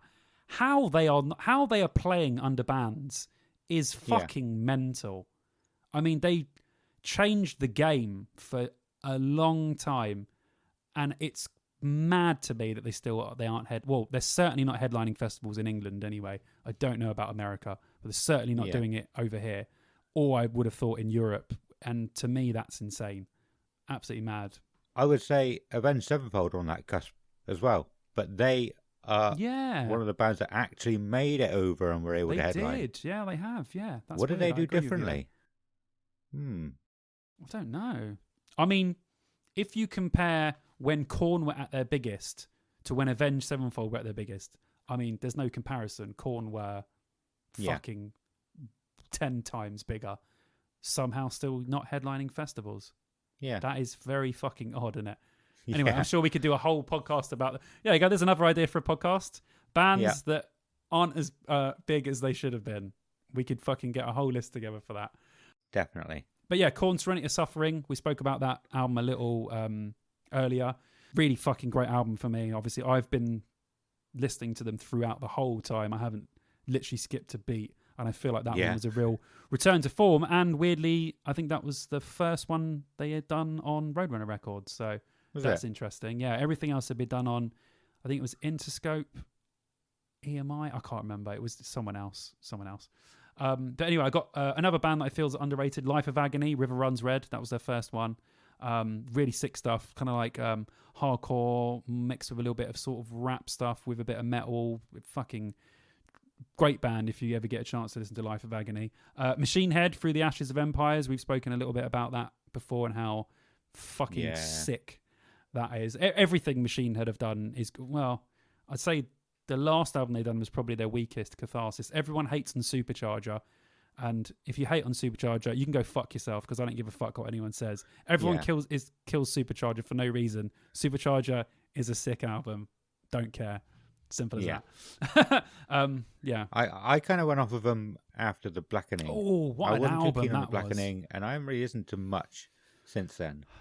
Was that the last one they done on Roadrunner?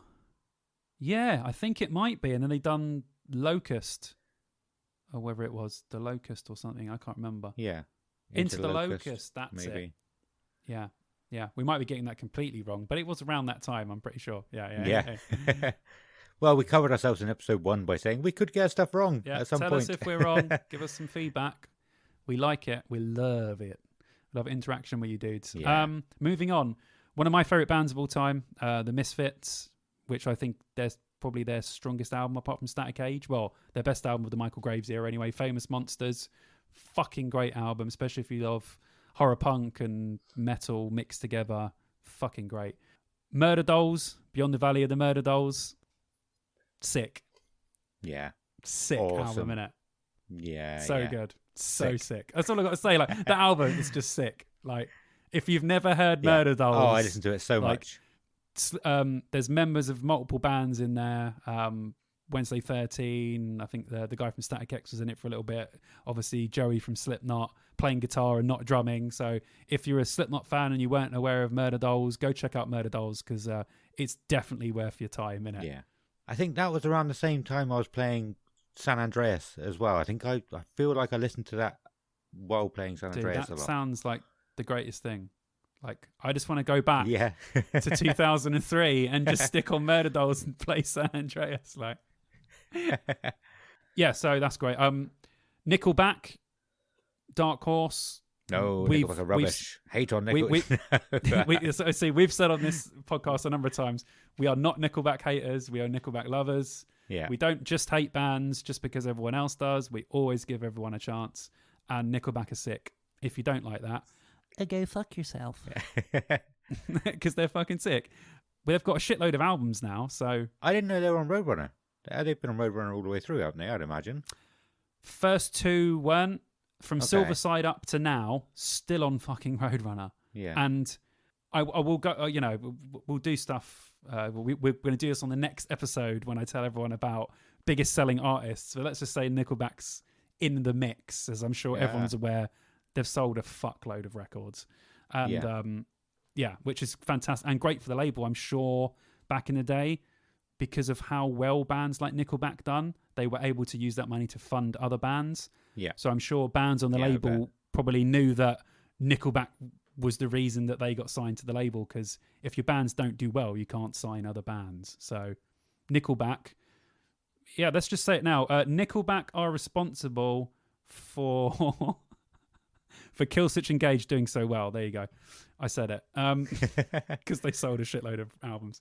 But yeah, Nickelback, we've agreed on that. And fuck yeah, if Annie Copping was joking when he said he's already got Nickelback to play Download 2023, I hope he's not joking, because me and Adam will be there fucking rocking out, singing all the tunes. So we're up for that. What else we got? Of course, Slipknot. Yeah. I don't know many people that aren't Slipknot fans, but if you're a fan of Slipknot and you know a little bit about the history, you'll know how important that record was in our genre of metal, alternative rock, everything. That was probably one of the most important records since we've been alive in our genre, without a shadow of a doubt. Literally changed everything, got so many people into music, into metal, expanded people's horizons, and obviously for them, just changed their fucking world overnight pretty much. Yeah. And it was the whole thing of, they've got someone who plays a fucking keg with a baseball bat. Like, you can do anything in metal then, obviously. Like, I assume, people hadn't expanded their views on it and thought outside the box. And, like you said, they're responsible for so much, I'd imagine, so much more things.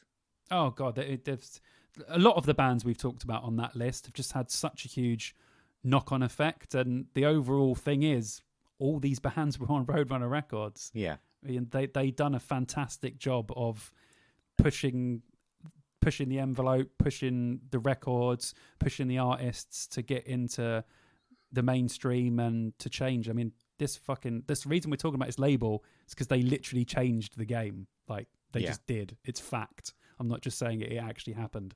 Yeah, and Slipknot's a perfect example of that. Do you know what I can't remember the first time I saw them. I think I was at my friend's house and I'd listened to Wait and Bleed or Surfacing. I can't remember which one was on one of the Metal Hammer CDs. I've still got it in the loft. And there was an interview with them on MTV2. Right. And I was watching it and I was like, what band is this? I was at my mate Dan's and I'm like, I don't know. And then it's like, oh, and that was Slipknot. And I was like, was that Slipknot? I was like, oh my Lord, they look fucked. And then I went and bought their Wait and Bleed. I had Wait and Bleed on tape. I went and bought the tape because it was the cheapest and I had no fucking money. Yeah. And it had a picture of them on the front. And I was like, oh, fuck. It is actually them. Mental. Yeah. And then I went Slipknot mad and my entire room, not even joking you, my entire fucking room was just Slipknot, mainly Slipknot. Yeah. Mix of Linkin Park and Incubus and all the other stuff that I liked. But 75% Slipknot, my room was just posters. It was fucking insane. But anyway, we could do a Slipknot special at some point. I'm sure we will. So I got Soulfly Primitive, another band that I love, and obviously one we haven't properly mentioned yet, Sepultura, Chaos AD, their first few albums, some of the most influential metal albums of all time.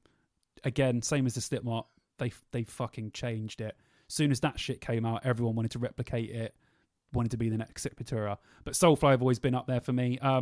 Another album that we spoke about briefly last time, I think, Stone Sour, Come Whatever May. Yeah. I was saying to you that album. Yeah, fucking great album. The weird thing is it's very hit and miss with me for Stone Sour. When I hear something of theirs, I'm like, that's good. But when I actively go to listen to their stuff, I tend to get a bit bored. Okay.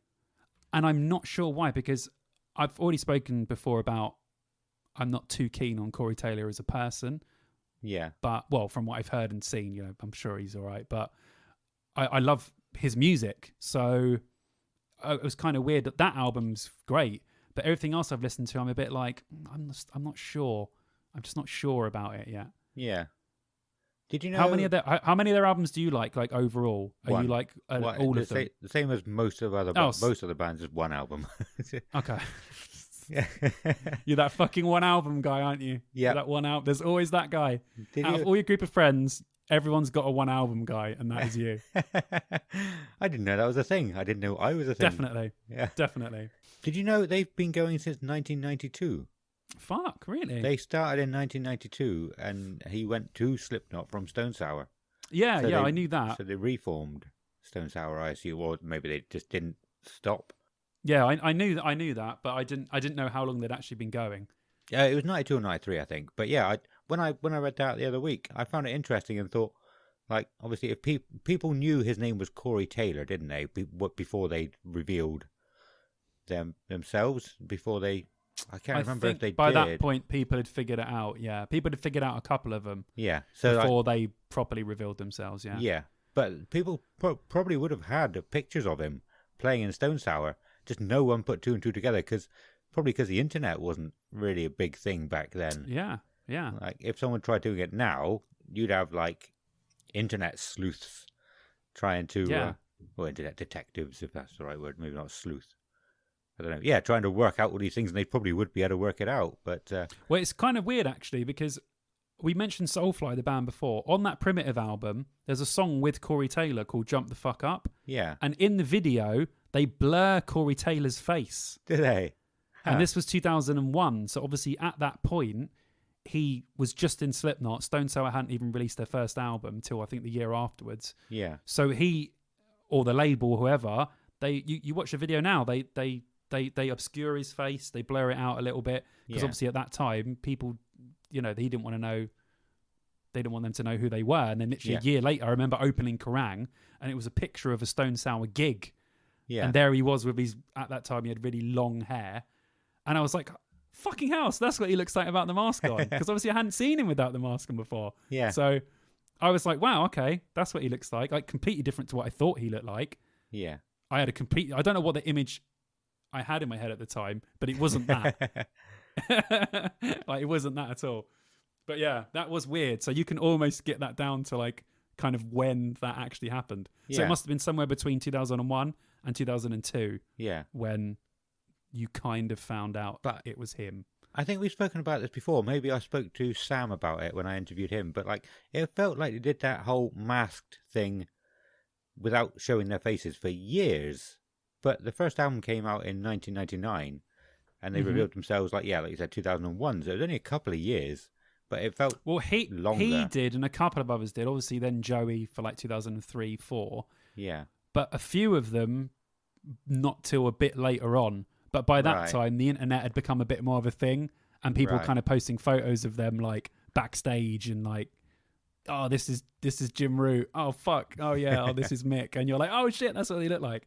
But yeah, but I get what you mean totally. Yeah, at that time it was only a couple of them, but it did feel like for 10 years no one knew who they were. yeah, But it was actually about 2 years. yeah, Literally, that was it. And they were like, hello. They didn't do that very well, did they? I don't remember how it came about. Do you know what I mean? It's not ruining it. Oh, we're in a masked band. 2 years later. Hi, everyone. I'm Corey Taylor. Yeah, I suppose because they blew up so quickly. By the Yeah. time it had been 2 years, it felt like they'd been a huge band for years already. Probably Yeah, something definitely. to do with that. Yeah, it's true. Like even when Iowa came out, it felt like Slipknot had been around for a lifetime, Yeah, and it was like it's just only the second proper album that they'd released. Like yeah. we don't count Make Food Kill Repeat because it's shite. I've listened to it once, or listened to about 3/4 of it when I was in college, and I quite enjoyed it. Really, Yeah, I'm gonna give it. That's going on my work list. I can tell you right now, "Do Nothing Bitch Slap" is one of the best worst songs ever made. Yeah, Yeah, from Make Feed Kill Repeat. They don't put it on Spotify because they're too embarrassed. okay. But it is on YouTube. So YouTube any and stuff, Slipknot fans yeah. out there, if you've never listened to the album before Slipknot, go listen to Make Feed Kill Repeat by Slipknot and listen to the song Do Nothing Bitch Slap. Yeah, Yeah, it has jazz in the middle. That's all I'm gonna say. Awesome. It's fucked in a good way, in the best way possible. Yeah. So yeah, we'll do a Slipknot special and we'll do a proper deep dive and we'll do loads of shit because there's yeah. just a fucking ton of stuff to talk about when it comes to Slipknot. So much shit happened. And we'll get someone from Slipknot on as a guest as well. Probably. Oh, definitely. Like Corey Taylor loves me and he knows that I love him, so he'll be on. He'll be on straight away. All right, okay. So we got last couple of albums now. Trivium, Sin and a Sentence. So I told you to listen to that earlier on. Yeah, You could pick anything from there, apart from, I think their weakest albums, The Crusade and Shogun. yeah. I don't think are great. Personally, I know people out there love them, but for me, I think they're the weakest ones. Everything else was on a good level, good par. But yeah, anything by Trivium, and like I said, the new album's fucking awesome. Again, Roadrunner putting out good stuff still. And finally on my list, I got Typo Negative, October Rust. Typo Negative have always been one of my favourite bands. Peter Steele is God, R.I.P. But interestingly, them and Sepultura were the first bands on Roadrunner to break Billboard charts. Okay. So I think it was Chaos AD by Sepultura and Bloody Kisses by Type of Negative were the first Roadrunner records to break into mainstream charts, where they thought, oh, we've actually gone into, they were pretty low. They were probably around the 40 mark or 30 mark or whatever. So, not top 10 or anything. But for the time, actually breaking into, especially during the 90s where pop was huge. Yeah. Having metal actually break into the Billboard charts was a fucking big deal. Awesome. Yeah. Yeah. So those two bands are very much responsible for how well Roadrunner done in the future and stuff like that. So that should have been mentioned. But yeah, all that stuff, basically, there's some great stuff in there, some great bands. If you want to listen to it, go listen to it. If you feel like I've babbed on like an arsehole, I excuse myself. But when I talk about this kind of stuff, I get really excited. But basically, as we said before, this podcast will be split into 2 parts. Yes. And that is your end lesson for part number 1 on Roadrunner Records. We've got a few other things to speak about before we go, but I'll just give you a little teaser for part 2. So in the next one, I will be talking about... Weight bait. Go on. It's weight bait. Oh, weight bait. Yeah, sorry. You got to wait for the next episode. Wait, I was like, what? Why are you making me wait? It is weight bait. You're going to want to come back for this stuff, guys, okay? You're going to want to come back for it. Okay. I promise you. What can we expect next episode? In episode 2, we will be talking generally about the label again and sort of touching on some of the stuff that we've already spoken about. But we'll also be speaking about record sales, what Roadrunner did for their 25th anniversary, some of the soundtracks they've released, going back through some of the history stuff they've done, but also some of the criticisms and sort of bad stuff that happened around the label, shall we say. So, we're not going to say not everything's going to be positive necessarily. Overall, it's a very positive thing, but not everyone has got that from being on the label, as we've kind of touched on. Sometimes they lent towards the bigger acts and didn't necessarily concentrate on smaller ones. So we'll delve into all that next time and a lot more. But yeah, I've enjoyed speaking about this because it is a very interesting subject, especially if you're nerds of the genres just like us, and it's just such an interesting thing to talk about. But anyway, that's next time. Adam, what else do you have for us, sir? I was just going to say about the bands that you've just mentioned. It's hard to leave bands out, isn't it? You obviously said that you've talked about a lot of bands, but you can't, when you're going through a list like that, you're like, I can't leave this band out, I can't leave this band out. So you end up talking about a fucking load of stuff. Yeah. It's difficult. Yeah. Like I said before, you go to that Wikipedia, it's like, we could do like 5 fucking episodes talking about all the bands on there. Yeah. And we just don't have time to do 5 episodes about Roadrunner Records. So we're trying to squeeze as much as we can think about currently into this one. But yeah. Yeah. Cool. I think we should leave it there because it's getting a bit late. Yeah. It feels a bit weird doing a campsite fuckery in this episode. We'll save it. We'll save it for part 2. Come back for part 2. All that I've mentioned, plus campsite fuckery. So yeah, we should just close it up there. I think. There's nothing else I usually say, is there? Episode template. Just say that out loud. Episode template. We don't have any shout outs this week, I don't think. Shout out to my mum for the second time for having me. For birthing me. Big up to mum. Yeah. She commented on one of our Facebook things a while ago. I only saw the second message. I didn't see the first one. Oh yeah, I don't remember that. Didn't you? It was probably 3 months ago, something like that, when we first started. I didn't know it was your mum, but the second message said something along the lines of, "Oh, I don't know what happened there," and then a few bits more. But it was the first episode, the first message that she explained that she was your mum, which I didn't see for about 2 weeks after the original one. But she has a different name to you, doesn't she? Yeah, she got remarried, so she's got a different name. Okay. On Facebook. Your brother, does your brother have a different? I'm not. That's not getting like fucking. People shouldn't be allowed to change their names because everyone now in my family has a different fucking name for some reason. So now no one knows who's related to who. Is this your brother, his sister, mum? Who the fuck knows? Stop changing your fucking names. Okay, well that answers my question. I was going to ask if you changed your name to Bond. If you wanted to be a Bond, that is the Bond. If you wanted to use that chat up line in MVC He's like, I need to be a Bond. I was born a Bond and I will die a Bond. Okay. All right? I ain't changing that name. It's too sick. All right. Sorry, I don't know. Hopefully that didn't like bring up anything. No. No, Good, not good, at all. Good. My mum's awesome. Like, some people would think, oh, God, it's so lame, my mum's commenting stuff. Mate, my mum listens to Papa Roach, 3 Days Grace, Slipknot, fucking Biscuit, everything. My mum's fucking down. She was like, in 2001, she was like the coolest mum. I'd be like, Mum, what you doing? Just listen to P. Roach. Sweet. Oh, she used to tell me about stuff. Oh, have you heard the new 3 Days Grace? No, I fucking haven't. How the fuck have you heard it?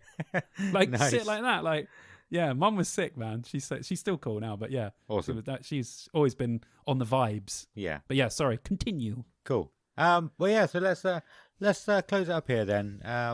So yeah, obviously got to say thank you everybody for listening. We hope you've enjoyed this episode. It's a bit different to what we normally do, but like you said, we're trying to change things up. We can't just talk about Download Festival because we'd run out quite quickly. And yeah. I think this has been fun, and I'm looking forward to next episode so much. It's going to be a lot of cool things in there, I reckon. We'll see you in 2 weeks for part 2 of Roadrunner Record Special. If you want to reach out to us about anything you've heard on the episode, if we got anything wrong, you can correct us, or you're going to give us some feedback, that's fine. You can reach us on Facebook, Twitter, and Instagram as Dear Download Podcast. You can email us at deardownload2003@gmail.com. That's 2003. And like I say, every episode, telling your friends about us is the best thing you can do for us, or just sharing our stuff, telling people. So yeah, that was everything for this week. Simon, where can people find you? Oh, I was going to ask you. I won't ask you about the Twitch stream because it's getting on now. Oh, we'll do that next time. Yeah. Where can people find you? People can find me as Fonzie_Simon on Instagram. They can also find me on YouTube as Simon Bond. And I am on Twitch now as well. I do gaming on Tuesday nights. I'm currently playing Half-Life. So if you go to my Instagram, Fonzie_Simon, the link is in my bio. And I do it every Tuesday. And it's fucking fun. Awesome. So come along and join me. Have a laugh. Cool. I don't do anything online really other than podcast stuff. So if you want to reach out to me, just get hold of us on our Dear Download Facebook or whatever you use, whatever you want to get hold of us on. That's it for this week. So that's goodbye from Simon. Goodbye. And goodbye from me. Goodbye.